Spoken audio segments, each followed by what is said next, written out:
ఆడుతూ పాడుతూ పని చేస్తుంటే అలుపు సొలుపేమున్నది అంటూ నేను సుజాత ఇద్దరము గరిక కలెక్షన్లో ఉండిపోయాం.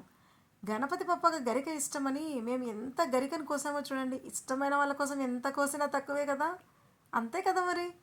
ఇంకా తులసి ఆకులను కోసేటప్పుడు తులసి చెట్టుకు సారీ చెప్పుకుంటూ, అమ్మా గణపతి కోసం కోస్తున్నాము అని చెప్పుకుంటూ చక్కగా సుజాత చాలా ఆకులను అయితే కోసింది. ఒక బ్యాగ్ ఫుల్ కోసేసింది అనమాట. ఇలా మేము అన్ని పత్తుర్లను చాలా వరకు కలెక్ట్ చేసాము. ప్రతిదీ కొన్ని వాటికి పూలు ఉన్న వాటికి పూలతో పాటు కొమ్మలు కూడా కోసేసుకొని వచ్చేసాము.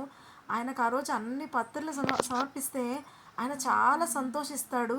ఆయనకు చాలా ఇష్టమైన పత్రులన్నీ కలెక్ట్ చేయడానికి మేము పలు చోట్ల తిరిగామన్నమాట. అన్నీ దొరికించుకున్నాము. ఏదో ఒకటి రెండు మిస్ అయ్యాయి.